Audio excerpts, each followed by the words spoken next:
एक बार की बात है, एक गांव में एक आदमी रहता था जो बहुत ही आलसी और कामचोर था। वह हमेशा काम करने से बचने के बहाने ढूंढा करता था और यदि उसे अपना पेट पालने के लिए कुछ करना भी पड़ता तो भी वह सबसे आसान तरीका ढूंढता था। एक दिन वह कहीं जा रहा था तो रास्ते में उसे एक फलों से लदा हुआ पेड़ मिला। उसने पेड़ के चारों ओर देखा, कोई रखवाली करता नहीं दिखा। तब उसने वहां उस पेड़ से कुछ फल चुराकर खाने का फैसला किया। लेकिन जैसे ही वह आदमी पेड़ पर चढ़ने लगा तभी पेड़ के मालिक ने उसे देख लिया और उसे पकड़ने के लिए उसकी ओर तेजी से दौड़ा। मालिक को देखकर वह आदमी बहुत डर गया। अब वह जल्दी से पेड़ से नीचे उतरकर जंगल की ओर भागा और छिपने के लिए जंगल के अंदर चला गया। कुछ समय बीतने के बाद उसे भूख लगने लगी और वह भोजन की तलाश में गांव की ओर चलने लगा। जंगल से गुजरते हुए उसने देखा कि एक जंगली कुत्ता था जिसके केवल 2 पैर थे। कुत्ते को देखकर उस आदमी ने मन ही मन सोचा, जंगल में यह कुत्ता सिर्फ 2 पैरों के सहारे कैसे जीवित रह सकता है? वह कैसे अपने लिए भोजन का इंतजाम करता होगा? कैसे अपने आप को दूसरे जंगली जानवरों से बचाता होगा? आलसी आदमी यह सब सोच ही रहा था कि तभी उसने कुत्ते की तरफ आते हुए एक शेर को देखा जिसके मुंह में एक मांस का टुकड़ा था। वह आदमी अब शेर की नजरों से छुपते हुए कुत्ते को देखने लगा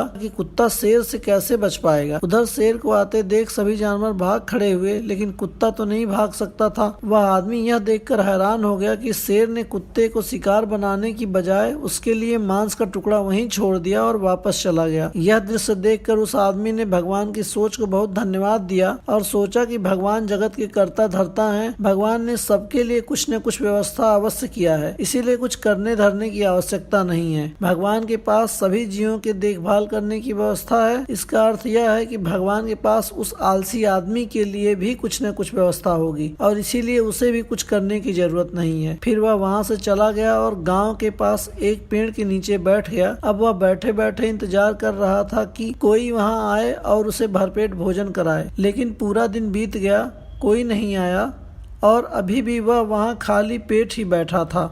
फिर वह दुखी होकर वापस गांव की तरफ चलने लगा। गांव वापस जाते समय उसकी मुलाकात एक बूढ़े ऋषि से हुई। उस आदमी ने बूढ़े ऋषि को अपने साथ घटित हुआ सारा प्रकरण बताया और साधु से सवाल किया कि ऐसा क्यों है कि भगवान ने उस कुत्ते पर दया दिखाई और मेरे साथ नहीं। फिर ऋषि ने उस आदमी को भोजन और पानी दिया और मुस्कुराते हुए कहा, यह सच है कि भगवान के पास सभी के लिए कुछ न कुछ व्यवस्था है, इसलिए निसंदेह आप भी भगवान की व्यवस्था का ही एक महत्वपूर्ण हिस्सा है। परंतु पुत्र, आपने भगवान की व्यवस्था को गलत तरीके से समझ लिया है, क्योंकि मुझे लगता है भगवान यह नहीं चाहते हैं कि तुम कुत्ते की तरह बनो, बल्कि भगवान यह चाहते हैं कि तुम शेर की तरह बनो, अर्थात तुम सबकी सहायता करने के योग्य बनो, न कि सबकी दया पर जीवन जीने की। कहानी का सार यह है, भगवान ने सभी मनुष्यों को अन्य प्राणियों की अपेक्षा ज्यादा शक्तिशाली और क्षमतावान इसलिए बनाया है क्योंकि ज्यादा शक्ति का मतलब है ज्यादा जिम्मेदारी, न कि जिम्मेदारी से भागना।